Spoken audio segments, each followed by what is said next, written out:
到西斯罗5号航站楼了。今天是英航测评第3弹，我们要乘坐号称全球最佳商务舱的英航头等舱。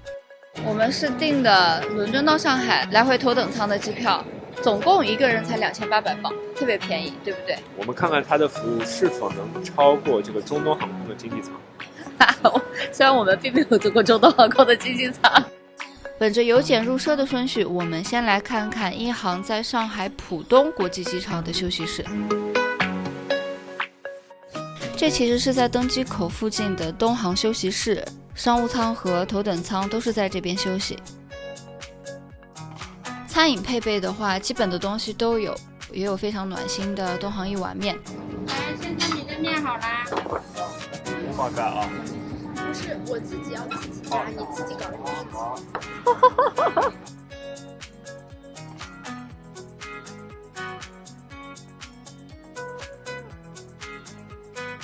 但是像酒水的选择就非常的有限。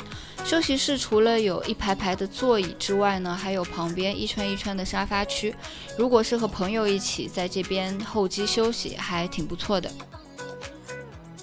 看完在上海的休息室，我们再将镜头转回伦敦。希斯罗机场 T5 航站楼作为英航的大本营，这个排场明显不一样。航站楼的最南边就是头等舱的专属值机区域，外面看上去很高大上，但里面其实就是值机区。我们等了一小会儿，然后就开始值机了。本来这里还有快速通道可以直接到协和贵宾室，但是那段时间机器在维修，所以我们需要走到南边的安检入口。When you go through, turn right into Concord door. Yep. And your Concord lounge is just on the right-hand side, okay? Right, thank you. Great, thank you.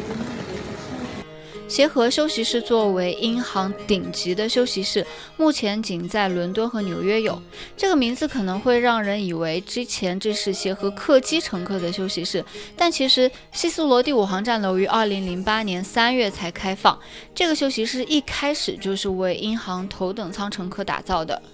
作为航空史上的传奇，协和客机于1969年首飞，1976年投入服务，并且在2003年11月退役。虽然只是借用名字，但这个休息室仍然是协和粉丝的天堂。露台上展示着一架协和客机的鼻翼，虽然服役了几十年，但是看上去仍然崭新。休息室里还陈列着很多跟协和客机相关的纪念品，包括餐具、安全带等等。休息室有专门的用餐区，但是没有自助餐。因为用餐区也满了，所以我们另选了座位入座，背后就是吧台，有琳琅满目的酒水选择。现在差不多是早上10点，其实早餐的选择还好，跟伦敦的一个 brunch 餐厅差不多，并没有看上去很酷炫的选项。早餐上来了。我点了一份不加蛋黄酱的烟熏三文鱼配 muffin， 然后 TTF 要了一份菜单上面没有的欧姆蛋，这个红红的部分应该是 chorizo。虽然说食物的选项是平平无奇，但是鸡蛋的熟度都掌握得很好。协和休息室呢，最有名的应该是酒水部分，尤其是配备名品的罗兰百悦盛世香槟。休息室所配备的家具有不同风格、不同颜色，但是出乎意料的和谐，看得出设计师的深厚功底。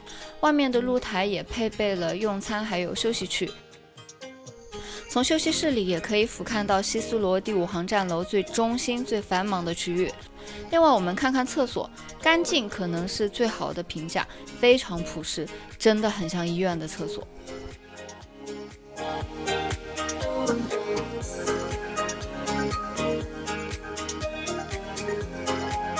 时间差不多了，我们开始乘往登机口。登机口在 B38， 需要乘坐机场内的航站楼摆渡车。这里要提醒大家的是，不同于其他的一些航空公司英航任何舱位的乘客去往登机口都不会有额外的服务，全部都靠自己搞定。然后如果需要坐接驳车去飞机的话，不同舱位的接驳车也完全没有区别。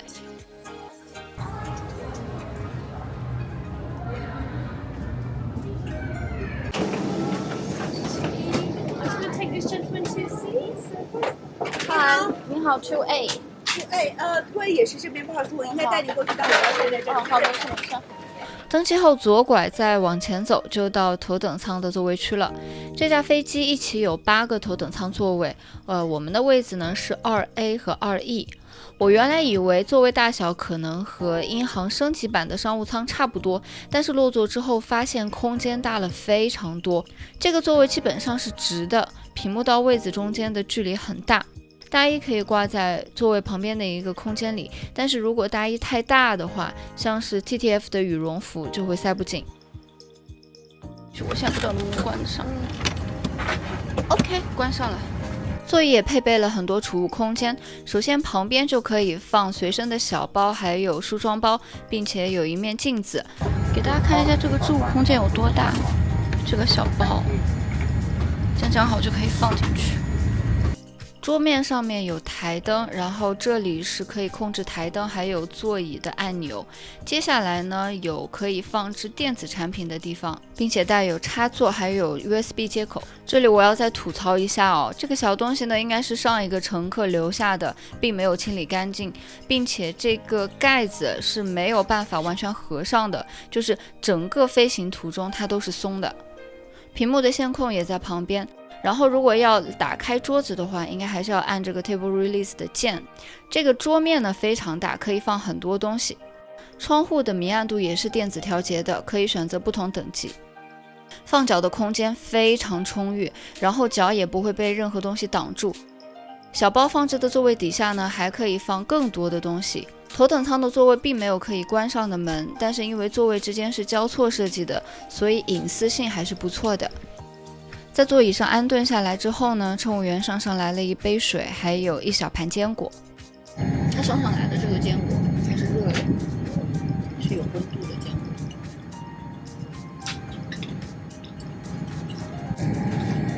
Thank you. Do you need a pajama set to change into? Sizing for you? I think small. 睡衣的牌子是 Timberly。是深蓝色的，袖口可能是丝绸的材质，然后整个睡衣是棉的。拖鞋的话就是比较轻的那一种，我觉得跟酒店拖鞋也是蛮像的。我们现在碰到了一个状况 ，TTF 把他的耳机给掉到椅子底下了。空服人员告诉我们，因为安全考虑，我们不可以移动座位，否则会有火灾的隐患。必须要到上海之后呢，等待工程师过来处理。那我们运气算好，他前面的座位是空的。于是，在整个飞行途中呢，他去前面座位睡觉，然后在这个座位吃饭，轻松地拥有了一室一厅。Complete, boarding complete with all ground staff now leave the aircraft.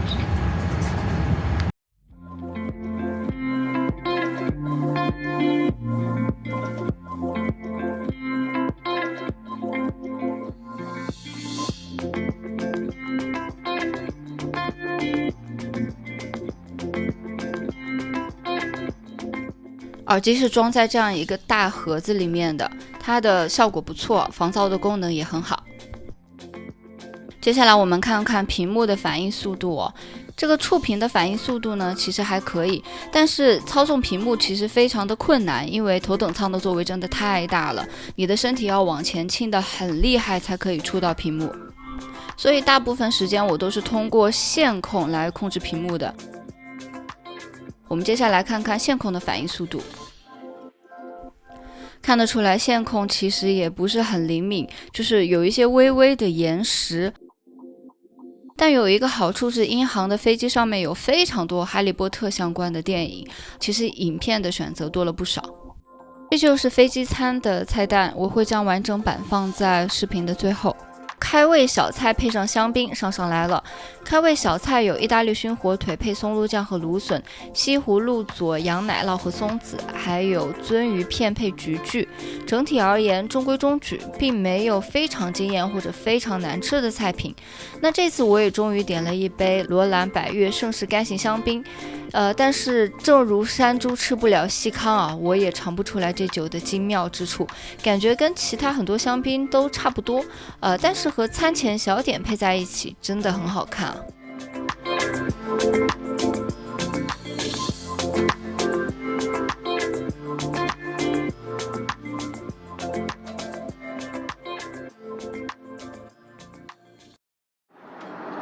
太大了，不习惯。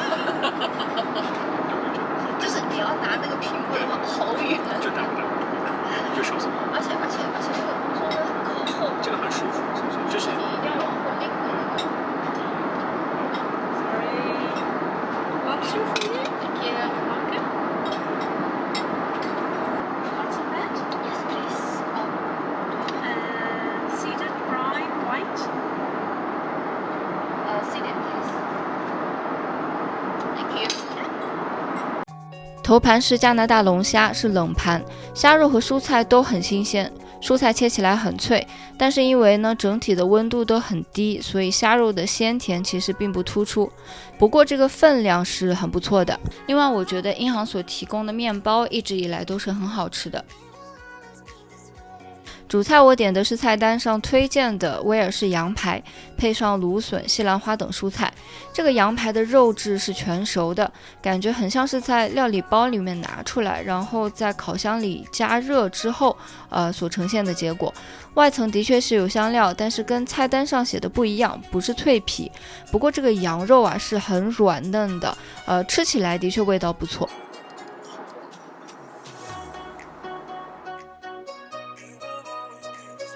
水果沙拉的分量还是一如既往的小，除了红莓之外呢，其他的水果都是很甜的那一种。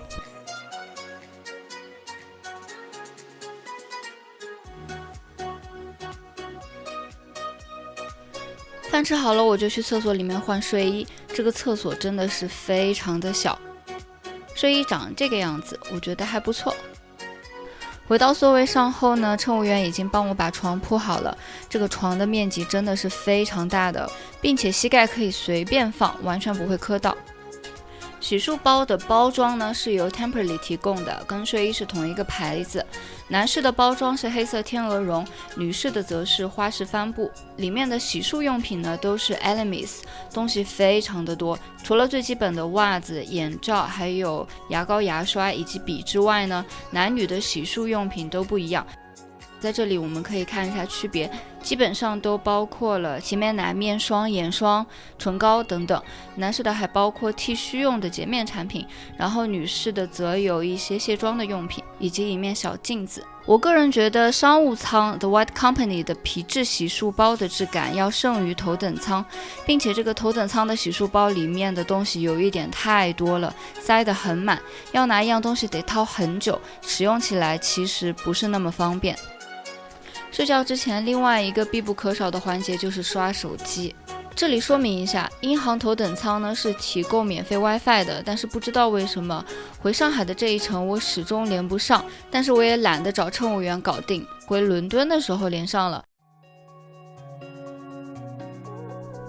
一觉醒来稍事休整之后呢，我们又可以吃饭了。首先上一杯果汁来醒醒脑。美好的早餐从一盘新鲜的蔬菜沙拉开始，这个分量就要大很多了，而且水果都很甜。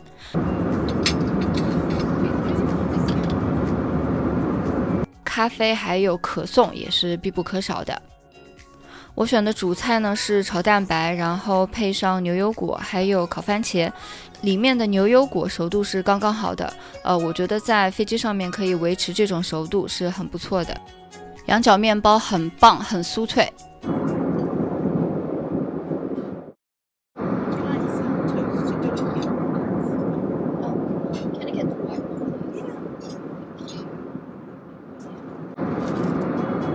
热热的松软的面包，上面再加一些英国人最爱的橘子果酱，还有黄油抹在一起，真的非常好吃。